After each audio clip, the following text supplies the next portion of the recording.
এখন সম্প্রচারিত হবে রেডিও তেহরান থেকে আজকের সর্বশেষ বিশ্ব সংবাদ।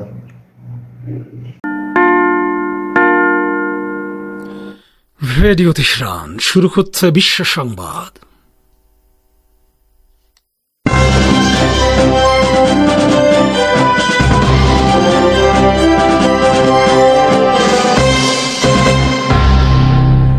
প্রথমেই সংবাদ শিরোনাম।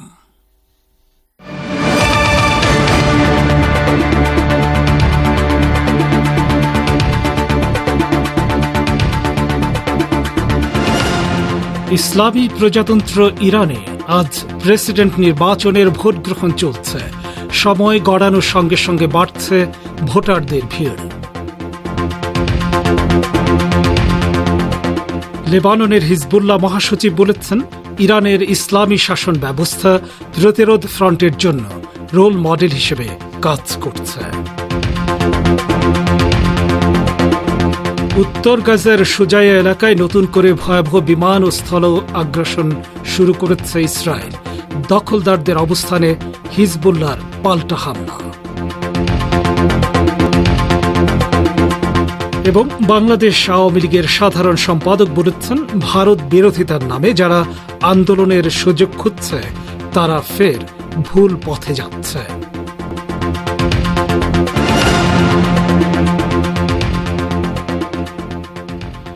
আসসালামু আলাইকুম শ্রোতা বন্ধুরা, সংবাদ শিরোনাম শুনলেন। এবার বিস্তারিত বিশ্ব সংবাদে আমন্ত্রণ জানাচ্ছি আমি সোহেল আহমেদ। ইসলামী প্রজাতন্ত্র ইরানে আজ প্রেসিডেন্ট নির্বাচনের ভোট গ্রহণ চলছে। বিভিন্ন শহর ও গ্রাম থেকে সাংবাদিকেরা জানিয়েছেন, সর্বত্রই বিপুল সংখ্যক মানুষ ভোটাধিকার প্রয়োগ করছেন। সময় যত গড়াচ্ছে ততই ভোট কেন্দ্রগুলোতে ভিড় বাড়ছে। ভোট গ্রহণ মধ্যরাত পর্যন্ত চলতে পারে বলে ধারণা করা হচ্ছে। আজ স্থানীয় সময় সকাল ৮টায় ভোট গ্রহণ শুরুর প্রথম প্রহরেই নিজের ভোট প্রদান করেছেন ইরানের সর্বোচ্চ নেতা আয়াতুল্লাহিল উজমা খামেনি। নিজের ভোট ব্যালট বাক্সে নিক্ষেপের পর সর্বোচ্চ নেতা উপস্থিত দেশি বিদেশি সাংবাদিকদের উদ্দেশ্যে বলেন, নির্বাচন একটি আনন্দের দিন, কারণ এদিন জনগণ আগামী কয়েক বছরের জন্য তাদের সরকার প্রধানকে নির্বাচন করবেন। ইসলামী প্রজাতন্ত্র ইরানের শক্তিমত্তা ও সম্মান এই নির্বাচনের উপর নির্ভর করছে। সারা বিশ্ব থেকে ৫২০ জন বিদেশি সাংবাদিক প্রেসিডেন্ট নির্বাচনের খবর সংগ্রহ করতে ইরান এসেছেন। এসব সাংবাদিক রাজধানী তেহরান ছাড়াও দেশের বড় বড় শহরে অবস্থান নিয়েছেন। সকাল ৮টায় যে ভোট গ্রহণ শুরু হয়েছে তা স্বাভাবিক নিয়মে আজ সন্ধ্যা ৬টা পর্যন্ত চলবে। এরপর ভোট কেন্দ্রগুলোতে ভোটার উপস্থিতি থাকা সাপেক্ষে ভোট গ্রহণের সময় বাড়ানো যাবে। বিদেশে যারা ভোট দেবেন তারাও একই নিয়মের মধ্যে পড়বেন। বিশ্বের ৯৫টি দেশে অবস্থানরত ইরানি নাগরিকেরা প্রেসিডেন্ট নির্বাচনে ভোট দিতে পারছেন। এছাড়া দেশের অভ্যন্তরে ৫৯,০০০ ভোট কেন্দ্রে উপস্থিত হয়ে ভোট দেওয়ার সুযোগ পাচ্ছেন ভোটারেরা। আজকের নির্বাচনের প্রতিদ্বন্দ্বিতা হচ্ছে ৪ প্রার্থীর মধ্যে। তারা হলেন মাসুদ পেজেশকিয়ান, মুস্তাফা পুর মোহাম্মদী, সাইদ জালিলি এবং মোহাম্মদ বাকের কলিবাফ। লেবাননের ইসলামী প্রতিরোধ আন্দোলন হিজবুল্লাহর মহাসচিব সাইয়েদ হাসান নাসরুল্লাহ ইরানকে প্রতিরোধ ফ্রন্টের শক্তিশালী দুর্গ হিসেবে অভিহিত করে বলেছেন, ইরানের ইসলামী শাসন ব্যবস্থা প্রতিরোধ ফ্রন্টের জন্য রোল মডেল হিসেবে কাজ করছে। গত মাসে হেলিকপ্টার দুর্ঘটনায় ইরানের সাবেক প্রেসিডেন্ট সাইয়েদ ইব্রাহিম রাইসির শাহাদাতের ৪০তম দিবস উপলক্ষে বৃহস্পতিবার তেহরানে এক অনুষ্ঠানে বৈরুত থেকে ভিডিও লিঙ্কের মাধ্যমে যুক্ত হয়ে ভাষণ দেন সাইয়েদ নাসরুল্লাহ। এতে তিনি প্রেসিডেন্টের নিহত হওয়ার পরবর্তী পরিস্থিতি অত্যন্ত ধৈর্য ও বিচক্ষণতার মাধ্যমে নিয়ন্ত্রণে রাখার জন্য তেহরানের প্রশংসা করেন। তিনি বলেন, ইসলামী প্রজাতন্ত্র ইরান এই দুঃখজনক ঘটনা থেকে গর্বিত ও প্রশংসনীয়ভাবে বেরিয়ে এসেছে এবং একটি উন্নত মডেল উপস্থাপন করেছে যা সমস্ত চ্যালেঞ্জ মোকাবেলা করতে সক্ষম।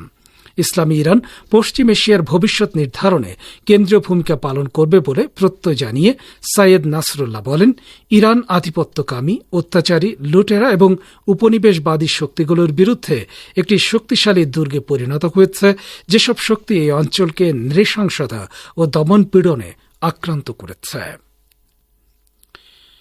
ইরানের সাবেক প্রেসিডেন্ট সাইদ ইব্রাহিম রাইসির শাহাদাতের 40তম দিবস উপলক্ষে ফিলিস্তিনের ইসলামী জিহাদ আন্দোলনের মহাসচিব জিয়াদ আন নাখালা বলেছেন, ইহুদিবাদী ইসরায়েলের বিরুদ্ধে যুদ্ধে প্রতিরোধ ফ্রন্টগুলোর বিজয়ে ইরানের সাবেক প্রেসিডেন্ট ইব্রাহিম রাইসি ও পররাষ্ট্রমন্ত্রী হোসেন আমির আবদুল্লাহিয়ান বড় ধরনের ভূমিকা পালন করেছিলেন।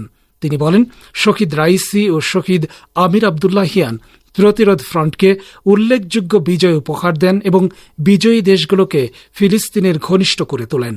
তিনি আরও বলেন, এ বিজয় ছিল ফিলিস্তিন সহ গোটা অঞ্চলের বিজয়। অবরুদ্ধ গাজা উপত্যকার বিরুদ্ধে ইহুদিবাদী ইসরায়েলের চলমান যুদ্ধের প্রতি ইঙ্গিত করে জিয়াদান নাখালা বলেন, সকল আন্তর্জাতিক ফোরামে প্রেসিডেন্ট রাইসি ফিলিস্তিনের পক্ষে কথা বলেছেন এবং তার বক্তব্যগুলো এখনও কার্যকর ভূমিকা পালন করে যাচ্ছে। ইয়েমেনের হুথি আনসারুল্লাহ আন্দোলনের নেতা আব্দুল মালিক আল হুতি বলেছেন, গাজা উপত্যকার সমর্থনে ইয়েমেনের নৌ অভিযানগুলো আমেরিকার ভাবমূর্তিকে মারাত্মকভাবে ক্ষুণ্ণ করেছে। তিনি গতরাতে টেলিভিশনে জাতির উদ্দেশ্যে দেয়া এক ভাষণে এ মন্তব্য করেন। লোহিত সাগর থেকে মার্কিন বিমানবাহী রণতরী ইউএসএস আইজেন হাওয়ার প্রত্যাহার করে নেয়ার কারণ হিসেবে তিনি ইয়েমেনের নৌ অভিযানগুলোর কথা উল্লেখ করেন। হুতি নেতা বলেন, বেশ কয়েকবার ক্ষেপণাস্ত্র হামলার শিকার হওয়ার পর পরাজয়ের বেশে আইজেন হাওয়ার লোহিত সাগর ত্যাগ করেছে। তিনি বলেন, সুয়েজ খালের দিকে পালিয়ে যাওয়ার আগে ইয়েমেনের ক্ষেপণাস্ত্র হামলায় ওই মার্কিন বিমানবাহী রণতরীর ক্ষতি হয়। ইয়েমেনের এই বিপ্লবী নেতা হুঁশিয়ারি উচ্চারণ করে বলেন, আইজেন হাওয়ারের মতো অন্য কোনো রণতরী লোহিত সাগরে প্রবেশ করা মাত্রই আবার আমাদের হামলার শিকার হবে। আপনারা বিশ্ব সংবাদ শুনছেন রেডিও তেহরান থেকে, আর প্রচারিত হচ্ছে বাংলাদেশ ও ভারতের শর্টওয়েভ 25 মিটার ব্যান্ডে। বাংলাদেশ আওয়ামী লীগের সাধারণ সম্পাদক এবং সড়ক পরিবহন ও সেতুমন্ত্রী ওবায়দুল কাদের বলেছেন, ভারত বিরোধিতার নামে আজকে যারা আন্দোলনের সুযোগ খোঁজার চেষ্টা করছে তারা ফের ভুল পথে যাচ্ছে। আজ সকালে রাজধানী ঢাকার মানিক মিয়া এভিনিউয়ে সংসদ ভবনের সামনে ঢাকা উত্তর সিটি কর্পোরেশন আয়োজিত সাইকেল শোভাযাত্রার উদ্বোধনী অনুষ্ঠানে তিনি একথা বলেন। বিএনপিকে উদ্দেশ্য করে ওবায়দুল কাদের বলেন, ভারত বিরোধীরা ফের ভুল করছে, আর আওয়ামী লীগ কোনো পাল্টাপাল্টি কর্মসূচি দিচ্ছে না। আওয়ামী লীগের বছরব্যাপী কর্মসূচি আগে থেকেই ঘোষণা করা আছে।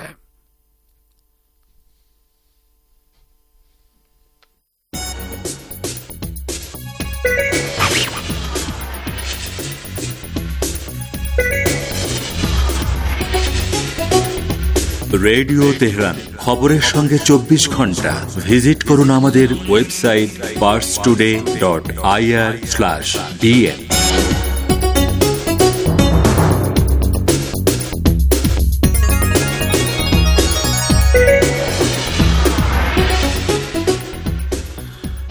ফিরছি বিশ্ব সংবাদে। নিট ইস্যুতে ভারতের লোকসভা উত্তাল হয়ে উঠলে আজকের অধিবেশন মুলতবি করে দেয়া হয়েছে। রাষ্ট্রপতির ভাষণের পরদিনই নিট ইস্যুতে উত্তাল হয়ে ওঠে লোকসভা। বিরোধীরা নিট ইস্যুতে আলোচনার দাবিতে সরব হতেই দুপুর 12টা পর্যন্ত অধিবেশন মুলতবি করে দেন স্পিকার ওম বিড়লা। পরে অধিবেশন শুরু হলে ফের বিরোধীদের বিক্ষোভের মুখে বাধ্য হয়ে আজকের দিনের পুরো অধিবেশনই মুলতবি করে দেওয়া হয়। বিরোধীদের দাবি, এই মুহূর্তে দেশের সবচেয়ে আলোচিত নিট ইস্যু, এর সঙ্গে জড়িয়ে রয়েছে শিক্ষার্থীদের ভবিষ্যৎ। অন্য সব এজেন্ডার আগে নিট ইস্যুতে আলোচনার দাবি জানায় বিরোধী দল, কিন্তু সরকার পক্ষ তা মানতে রাজি না হয় শেষ পর্যন্ত বিক্ষোভ দেখায় ইন্ডিয়া জোট। ইহুদিবাদী ইসরায়েলি সেনারা উত্তর গাজার সুজায়া এলাকায় নতুন করে ভয়াবহ বিমান ও স্থল আগ্রাসন শুরু করেছে। ইসলামী প্রতিরোধ আন্দোলন হামাস এ হামলাকে পূর্ণমাত্রার যুদ্ধাপরাধ হিসেবে বর্ণনা করেছে। গাজার সিভিল ডিফেন্স জানিয়েছে, বৃহস্পতিবার গাজা সিটির পূর্বে অবস্থিত সুজায়া আবাসিক এলাকায় ইসরায়েলি বিমান হামলায় অন্তত 7 ফিলিস্তিনি শহীদ এবং আরও অর্ধশতাধিক মানুষ আহত হয়েছেন। ভয়াবহ এই হামলা চলতে থাকায় হতাহত মানুষের সংখ্যা মুহূর্তে মুহূর্তে বাড়ছে। এছাড়া কয়েকবার এলাকাটি খালি করে সামরিক অভিযান চালানোর পর বৃহস্পতিবার আবার সুজায়া এলাকার অধিবাসীদের অন্যত্র সরে যাওয়ার নির্দেশ দিয়েছে মানবতার শত্রু ইসরায়েল। এর ফলে বৃহস্পতিবার দিনভর হাজার হাজার অসহায় ফিলিস্তিনি তাদের সহায় সম্বল ত্যাগ করে অজানা গন্তব্যে পাড়ি জমিয়েছেন। ফিলিস্তিনি রেড ক্রিসেন্ট সোসাইটি জানিয়েছে, গাজায় কোনো নিরাপদ আশ্রয় নেই যেখানে গিয়ে এই মানুষগুলো মাথা গোঁজার ঠাঁই করে নিতে পারেন। সোজা এলাকার পরিস্থিতিকে ভয়াবহ বলে বর্ণনা করেছেন গাজার সিভিল ডিফেন্স কর্মী নু আশ শারনুবি। এদিকে লেবাননের ইসলামী প্রতিরোধ আন্দোলন হিজবুল্লাহ ইহুদিবাদী ইসরায়েলের উত্তরাঞ্চলের একটি সামরিক ঘাঁটিতে কয়েক ডজন কাতিউষা ক্ষেপণাস্ত্র নিক্ষেপ করেছে। হিজবুল্লাহ জানিয়েছে, শত্রুর আক্রমণের জবাবে তাদের যোদ্ধারা নাবাতিয়ে শহর এবং সোখমোর গ্রাম লক্ষ্য করে ইসরায়েলের উত্তরাঞ্চলীয় কমান্ডের প্রধান বিমান ও ক্ষেপণাস্ত্র প্রতিরক্ষা ঘাঁটিতে কয়েক ডজন কাতিউষা রকেট নিক্ষেপ করেছে। ইহুদিবাদী গণমাধ্যমের খবরে বলা হয়েছে, হিজবুল্লাহ রকেটের আঘাতে সাফাদের কাছে ইসরায়েলি সেনাদের আইন জেইটিম ঘাঁটিতে আগুন ধরে যায়। ইসরায়েলি সেনাবাহিনীর বীর ইয়ার ব্যারাকের চারপাশে ব্যাপক মাত্রায় আগুন ধরে যায় বলে জানানো হয়েছে। ফিলিস্তিন বিষয়ক জাতিসংঘের ত্রাণ ও শরণার্থী সংস্থা UNRWA জানিয়েছে, গাজায় চলমান ইসরায়েলি আগ্রাসনের কারণে 6,25,000-এর বেশি শিশু গত 8 মাস ধরে স্কুলে যেতে পারছে না।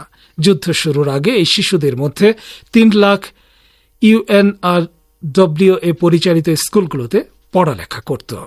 আজ সংস্থাটি জানায়, তাদের সদস্যদের পরিচালিত খেলা ও শিক্ষামূলক কার্যক্রম শিশুদের স্কুলে ফিরে যাওয়ার প্রস্তুতি ও তাদের শিক্ষার অধিকার ফিরে পাওয়ার ক্ষেত্রে গুরুত্বপূর্ণ অবদান রাখছে।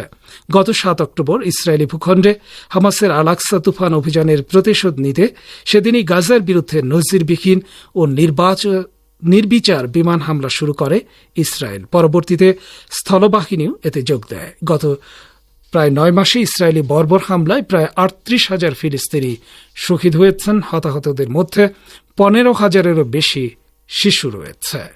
এদিকে ব্রিটেন ভিত্তিক অধিকার সংস্থা সেভ দ্য চিলড্রেন জানিয়েছে, গাজায় ইসরায়েলের গণহত্যামূলক হামলা শুরুর পর অন্তত 21,000 শিশু নিখোঁজ হয়েছে। অধিকার সংস্থাটি অবিলম্বে গাজায় যুদ্ধবিরতি চালুর এবং নিখোঁজ শিশুদের নিয়ে তদন্তের আহ্বান জানিয়েছে। শ্রোতা বন্ধুরা, বিশ্ব সংবাদে এই ছিল আমাদের সর্বশেষ আয়োজন। সঙ্গে থাকার জন্য আপনাদের সবাইকে অসংখ্য ধন্যবাদ।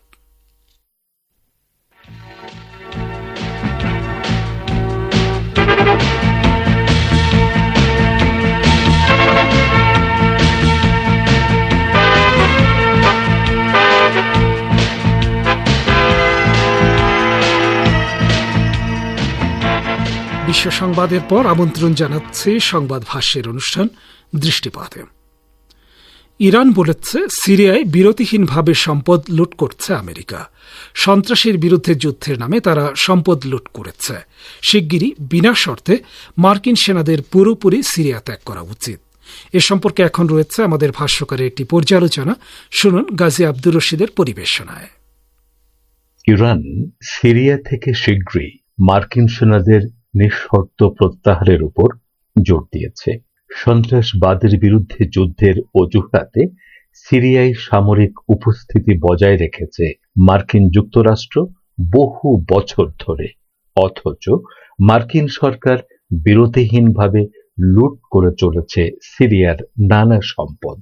পার্স টুডে জানিয়েছে, জাতিসংঘে নিযুক্ত ইরানের স্থায়ী প্রতিনিধি আমির সাইয়েদ ইরাভানি গত মঙ্গলবার জাতিসংঘ নিরাপত্তা পরিষদের এক অধিবেশনে সিরিয়া থেকে শীঘ্রই ও বিনা শর্তে সব মার্কিন সেনা সরিয়ে নেয়ার দাবি জানিয়েছেন এবং সিরিয়ায় শান্তি প্রতিষ্ঠা ও আঞ্চলিক স্থিতিশীলতার জন্য বিষয়টি জরুরি বলে উল্লেখ করেছেন। ইরাভানি বলেছেন, মার্কিনিরা সন্ত্রাসবাদের সঙ্গে লড়াইয়ের পরিবর্তে জিবহাতুন নুসরার মতো সন্ত্রাসী গ্রুপগুলোকে সমর্থন দিয়ে যাচ্ছে এবং সিরিয়ার জনগণের তেল ও অন্যান্য সম্পদ লুট করছে। ইরানের এই কূটনীতিক আরও বলেছেন, মার্কিন সরকার সহ কোনো পশ্চিমা সরকার সিরিয়ায় সংঘাতগুলো দীর্ঘ করার জন্য দায়ী, কারণ এই সরকারগুলো সিরিয়ার জনগণের উপর তাদের ইচ্ছা চাপিয়ে দেওয়ার চেষ্টা করছে। তিনি সিরিয়ার সার্বভৌমত্ব, রাজনৈতিক স্বাধীনতা, ঐক্য ও ভৌগোলিক অখণ্ডতা রক্ষা করাকে সবার দায়িত্ব হিসেবে জোর দিয়ে বলেছেন, সন্ত্রাসবাদের বিরুদ্ধে লড়াই, বিদেশিদের দখলদারিত্ব এবং অবৈধ নিষেধাজ্ঞা থেকে উদ্ভূত অর্থনৈতিক সন্ত্রাসবাদের বিরুদ্ধে সংগ্রামে সিরিয়ার জনগণকে পরিত্যাগ করা আন্তর্জাতিক সমাজের উচিত নয়। সিরিয়ায় অবৈধভাবে অবস্থানরত সব বিদেশি সেনার এই দেশটির ভূখণ্ড থেকে প্রত্যাহারের উপর জোর দিয়ে ইরাভানি বলেছেন, ইরান সিরিয়ার সার্বভৌমত্বের বিরুদ্ধে ইসরায়েলের অব্যাহত আগ্রাসন এবং সেখানকার বেসামরিক জনগণের উপর ও গুরুত্বপূর্ণ অবকাঠামোগুলোর উপর হামলার তীব্র নিন্দা জানাচ্ছে। ইরান সিরিয়ার সংকটের রাজনৈতিক সমাধানের প্রতি অঙ্গীকারবদ্ধ বলেও তিনি মন্তব্য করেন। এদিকে সিরিয়া বলেছে তারা দেশটিতে মার্কিন সামরিক উপস্থিতি অবসানের ব্যাপারে দৃঢ় প্রতিজ্ঞাবদ্ধ। কোনোভাবেই তারা মার্কিন সেনা উপস্থিতি মেনে নেবে না। সিরিয়ায় অব্যাহত মার্কিন সেনা উপস্থিতির কঠোর সমালোচনা করেছে রাশিয়া। রুশ প্রেসিডেন্ট ভ্লাদিমির পুতিনের মধ্যপ্রাচ্য ও আফ্রিকা বিষয়ক বিশেষ দূত Mikhail Bogdanov Al Arabiya television news নেটওয়ার্ককে দেয়া এক সাক্ষাৎকারে তিনি সমালোচনা করেন। সাক্ষাৎকারে বোগদানভ জোরালো ভাষায় দাবি করেন, সিরিয়ায় মার্কিন সেনা উপস্থিতির অবসান ঘটাতে হবে। তিনি বলেন, আমেরিকা তার স্বার্থ হাসিলের জন্য সিরিয়ার তেল ও প্রাকৃতিক সম্পদ সমৃদ্ধ এলাকায় সেনা মোতায়েন করে রেখেছে। জাতিসংঘে নিযুক্ত ইরানের স্থায়ী দূত আরো বলেছেন, রাজনৈতিক প্রক্রিয়া ছাড়াও সিরিয়ার পুনর্গঠন ও বিদেশ থেকে সিরীয় শরণার্থীদের নিরাপদে স্বদেশ প্রত্যাবর্তন এবং ঘরোয়া পর্যায়ে শরণার্থী হওয়া সিরীয়দের নিজ নিজ অঞ্চলে পুনর্বাসনের মতো ক্ষেত্রগুলোতে আন্তর্জাতিক সহায়তার প্রচেষ্টা অব্যাহত থাকা জরুরি। এতক্ষণ যারা আমাদের সংবাদটি শুনলেন সবাইকে অসংখ্য ধন্যবাদ। আমাদের নিয়মিত ভিউয়ার যারা আছেন তাদের 82% ভিউয়ার্স এখনও আমাদের চ্যানেলটি সাবস্ক্রাইব করেননি। সো যারা আমাদের চ্যানেলটি এখনও সাবস্ক্রাইব করেননি দয়া করে সাবস্ক্রাইব করে দিন এবং নিয়মিত আমাদের পাশে থাকবেন আশা করি। ধন্যবাদ সবাইকে।